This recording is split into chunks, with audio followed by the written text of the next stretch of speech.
Hi! In our today's episode, we will feature a very creative young artist, the person behind our backtracking music,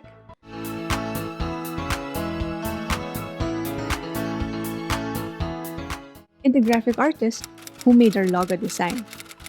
Welcome to Sensei. I am Bianca. Join us here as we explore, learn, and improve.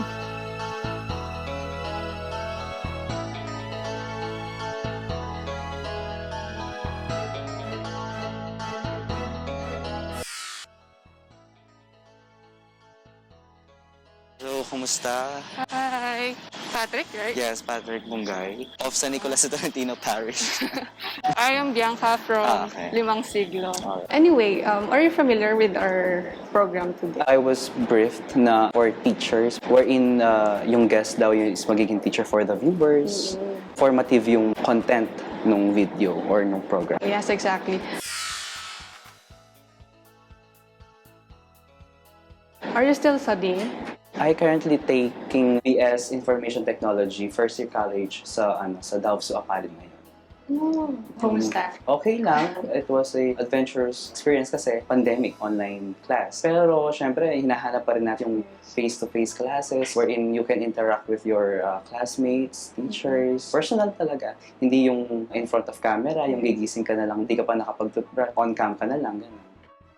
Since you're studying at home, when you have free time, what do you usually do? Kapag free time ko, marami akong ginagawa. Hindi ko nilelet yung sarili ko na magka-free time ako. I make myself busy. Gumagawa ako ng paraan para maging akong busy. There are times na volleyball ako. I play volleyball. I make music. I arrange orchestral arrangements. Kapag nagka-choir, a cappella, gano'n. For voices, gano'n lang. Hindi naman, dahil professional ako or what, because nag-enjoy lang ako doon. Diba? Ako lang, nagtataka ako lang. Yung may yung gantong may interest sa music, sa graphic design, sa arts, sa gano'n. Pero I think, si mama ko kasi, nagkakanta din siya. Kaso, sa video okay nga lang.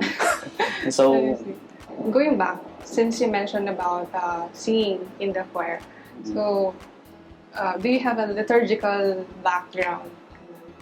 doon ako nag-umpisa sa liturgical music. Kasi bata pa lang ako, server na ako dito sa parish of San Nicolas de Tolentino. And dito ko as I mentioned earlier, dito ako natutong mag-arrange ng music, mag-graphic design. Kasi dito ako unang dito ko sinet yung service ko for graphic design. Then music, liturgical music, doon nag-umpisa lahat. Choir, dito lahat sa parish na to. Kaya malaking tulong yung parish sa akin. Siguro 50% of my skills siguro dito na-discover or nalaman ko gano'n. It is very different whenever you have the experience na ma-expose sa maraming tao. No? Since you started, you became interested with, for example, making music. What do you feel when you post it on Facebook? The moment nga na matapos ko yung isang arrangement, pagkatapos papakinggan ko, parang, bakit nagawa ko to? Parang, depende kasi if maganda or okay lang. Kapag maganda siya, parang, ako bang gumawa nito? Parang gano'n. Nakaka-uplift din kasi kapag pinost mo siya sa FB, then nakaka-add pa yung mga feedbacks. Nakaka-add sa, syempre, kapag narinig mo na maganda, na more. Lagi nilang sinasabi, more, gano'n. Tapos, syempre, iisipin mo, ganun ba talaga ako kagaling? O nauuto ko lang sila? Parang ganun. Are you still trying to discover more about it? Oo naman, kasi alam ko sa sarili ko, unang-una pa lang, sabi ko, halimbawa ngayon, sabi ko, marami pa akong dapat malaman kasi hindi ako dumaan sa formal training, sa formal schooling. Kasi I am just still a freshman.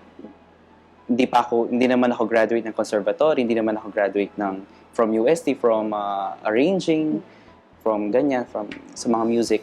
And nag-self-teach ako, kaya ganito yung nakuha ko ngayon. Kaya nandito ako ngayon. Do you also use some inspiration to make your arts? Marami akong inspiration. Siguro, mahabang list of inspiration. Like Lea Salonga. Her brother, Gerard Salonga, napakagaling na arranger yon. And sa international naman, si Alan Menken. Most of the Disney movies, lahat ng mga soundtracks nun galing sa kanya. Siya yung nag-compose, Beauty and the Beast, Little Mermaid, Hercules, and marami pa. Yon. And kapag pinapakinggan ko yung mga compositions nila, siya mga arrangements nila, na ako parang gusto kong maging ganun. Parang ganun yung nagiging mindset ko. Wow, that's very interesting. So you also open your creativity from others. Yes. Have you tried to work with other people na nagre-request sa'yo? Nag-umpisa lang yan actually 2019.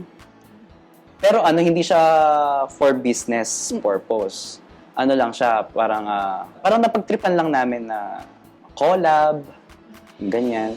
Pero 2020, doon ko nakilala si Sir Nilo. Sir Nilo Nucop. Siya yung unang nagpagawa sa akin ng isa pa lang pala, yung arrangement ko ng Bagong Pag-asa Ngayong Pasko. Yun, yung unang collab namin.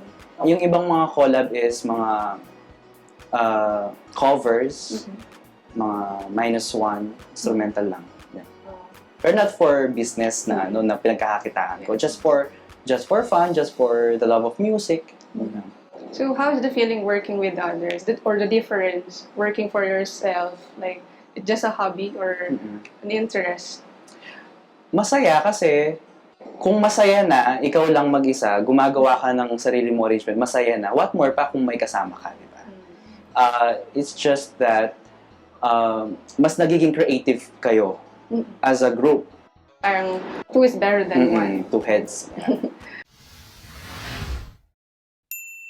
Don't forget to visit our social media accounts. Please do like, share, and subscribe. So you also try to encourage other people, especially the youth here in your church, to do the same thing sa ginagawa mo ngayon. Maraming nagme-message sa akin, then ine-encourage ko sila. Sabi ko, makukuha mo lang yan kapag talagang gusto mo. I said, if you really want something, do everything. Paano mo makukuha yung isang bagay kung wala kang gagawin? If you do nothing. So you have to do everything just to get that, para ma-achieve mo yung goal na yun. Do you have any methods or steps to have that kind of progress sa pag-explore sa music? Sabi ko kanina, self-teach lang. It's a matter of patience. Yung kagustuhan mo talaga na matuto ka. Yung passion, yan, isa din yan. Kung passion mo talaga yon, madaling-madali lang sa'yo. Kahit nahihirapan ka, masaya ka, di ba? What are the applications na ginagamit mo naman? The step-by-step procedure. Okay. Brief lang, ha? Sige. If ikaw yung magpapa-arrange, I will ask you for the recording, kung may recording man, nung papa-arrange mo. Kasi I need to listen to it. Lalo na kung hindi ako familiar. Pero kung familiar ako, sige. mas smooth yung process. Then after that, if you have the chords, the musical piece, yung may notes, much better. And kung meron ka nun, much better. After nun, uupuan ko na siya. And I will make the melody first para may guide ako kung saan ba papunta yung music. Kung kung saang mood, kung paano yung gagawin ko, kung orchestra ba or pwedeng plain piano lang or plain guitar or pwedeng orchestra as in. Yun. And after nun, if orchestra, mahabang proseso yan. You will start from the string section, the violins, the cellos, the strings, the guitars, everything. The wind section, the flutes, the horns, the trumpets, tsaka yung mga iba pa. Then percussion, timpani, xylophone, and iba pa. Yan. Pero hindi ko naman ginagamit lahat ng yun. Kasi hindi pa ako ganun ka knowledgeable on how the orchestra works. Di ba? So, mga basics lang muna.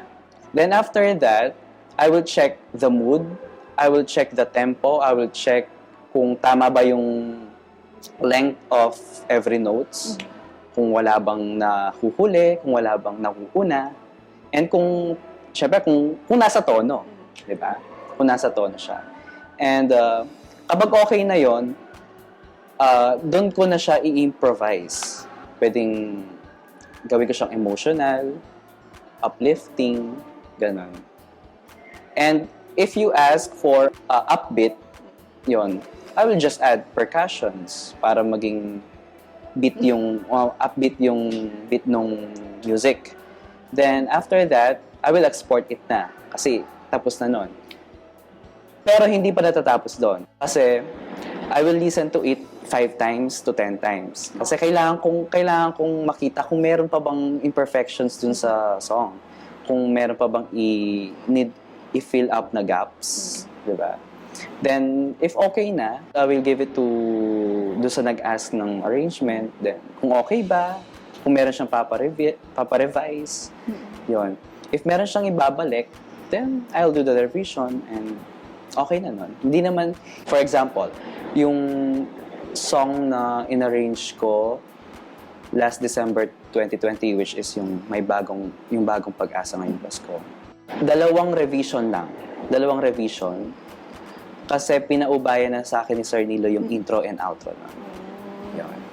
Wow. So, a maximum of, for me kung ako yung gagawa, a maximum of 2 days kung nagagawa yung arrangement. First day, the draft. Second day, yung with revisions na. Final na nun. Wow. Yun. Wow. How long took you na makita yung progress mo sa paggawa ng music? 3 long years. Wow. 3 long years.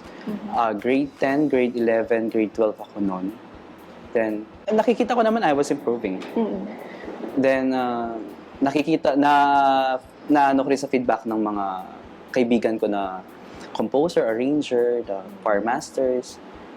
Hindi naman lumalaki yung ulo ko, pero I did a very big change. Kasi, lalo na self-teach lang. Hindi pa ako nagpaturo sa kaninong professional. Hindi pinagmamalaki ko, pero I need some tips from the professional, syempre, para magi akong mas better, di ba? Do you also look forward na mas mag-work din sa mas marami pang tao? Yes, I look forward, pero takot pa ako kasi hindi pa ako ganun ka ready, parang hindi pa ako pwede sa laban. My plan is, after kong makuha yung bachelor ko ngayon, so kung kumuha ng conservatory. And kung papala rin, kukuha ko ulit visual arts. Yun. You mentioned that you're also creating some design or you are a graphic designer. I'm a graphic designer of... Unang-una, dito ako sa parish. Nag-graphic design ako sa parish. Dalawa kami. Yung isang kaibigan ko, nasa seminary siya ngayon, si Seminarian Jeric Melvin Salas. Siya yung co-graphic designer ko dito sa parish. Then, after sa parish, nag-graphic design din ako ng konti lang sa school ko. Dito sa St. Nicholas Academy, CCEI. Then after that, balik ako ulit sa parish.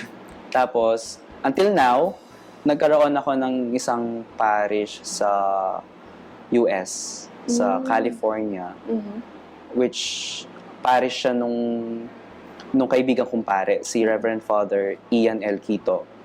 Nagpatulong siya sa akin to help sila sa social media nila. Then, I agree. So, yan. Ngayon, ako yung nag-handle ng mga graphics sa parish dito sa San Nicolas and sa Our Lady of Mount Carmel Parish sa US. Wow. For more Sensei and Limang Siglo videos, make sure to visit our social media accounts. Please do like, share, and subscribe.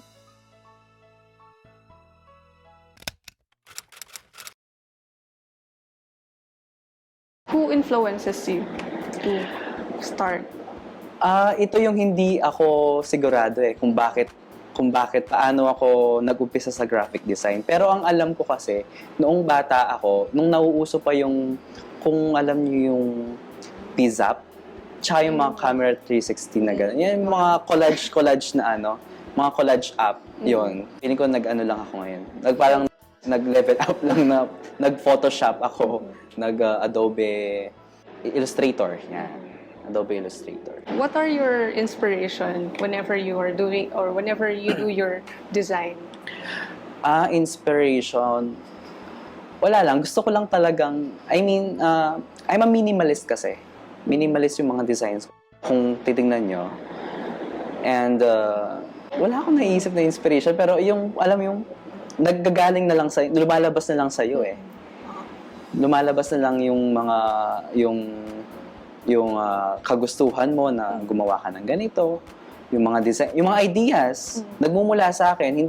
Never akong kumuha sa mga graphic designers ko. Halimbawa, ay ang ganda naman yan, tapos gagawin ko pala. Hindi.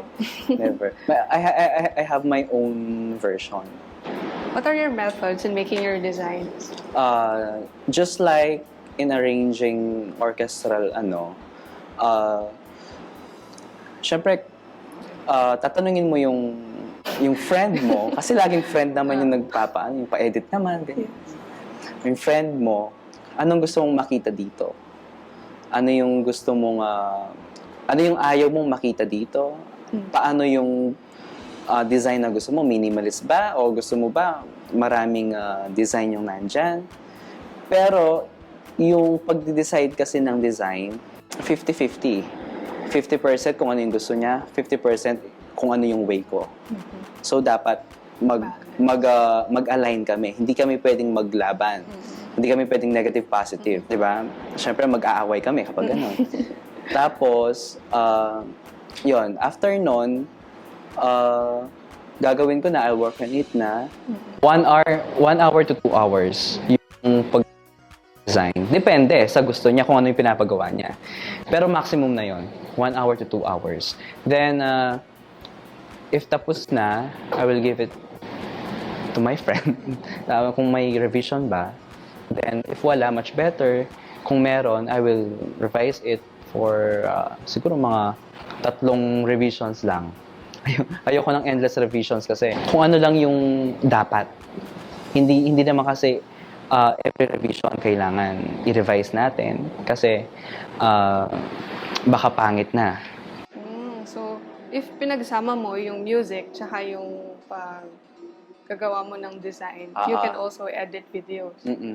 Yeah, I can also edit videos. Pero, nag-start lang ako last year, 2020.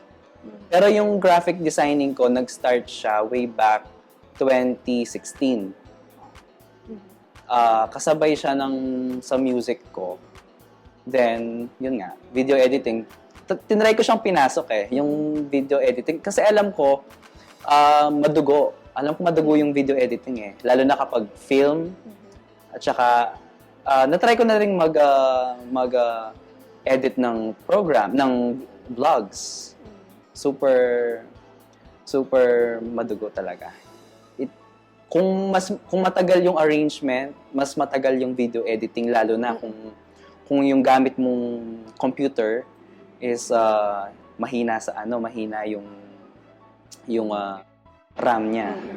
Kapag gumagawa ako ng cover kasi, magko-cover ako, magre-record ako ng voice. 1 hour. 1 hour. Then, magsushoot ako, video. Mga 1 hour din. Then, kapag mag-e-edit na ako, umaabot ako ng 2 hanggang 3 oras. So, natutulog na lang ako bandang 2 o'clock in the morning. Actually, parang parang norm na sa akin yun. Parang, okay lang kasi ako lang naman din. Para masatisfy lang ako, gano'n. Do you have any advice or encouragement for the youth, for all the people who will watch the video, na ma-inspire sa ginagawa mo or, Hindi ko alam kung ka-inspire ba ako. Siguro, take me as an example na lang. Kung gusto mo yung isang bagay na pero hindi mo magawa. Kasi ayaw mong gawin, takot ka. Gaya na sabi ko kanina, if you want something, do everything. Kasi hindi mo makukuha yung isang bagay kung wala kang gagawin, kung dyan ka lang, kung takot ka, walang magagawa yung tao. Sabi nga ni Luke Skywalker sa Star Wars, confronting fear is the destiny of the Jedi. Jedi. Kasi ano yun stepping stone yun. Hindi naman pagka-try mo, nandun ka. Diba?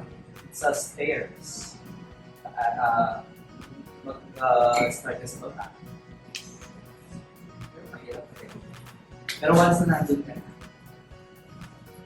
like ako, alam ko wala pa ako dyan.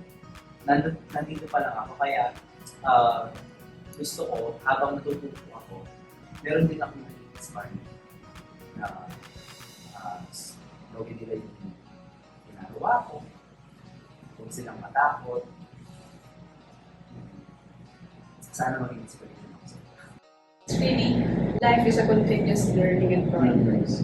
That's all I think, and thank you so much. So I hope that you continue to do what you are doing, especially sa mga simbahan. Doesn't matter if you start young or late. What matters is not wasting your time hesitating to try. Do not be afraid to explore new things, learn from it, and improve your skills. You'll never know what you are capable of unless you try it. Thank you for joining us in our today's episode. Catch us again next week, and we will explore, learn, and improve a composer and catechist from Santa Rita, Pampanga. I am Bianca, and this is Sensei, their skills and talents.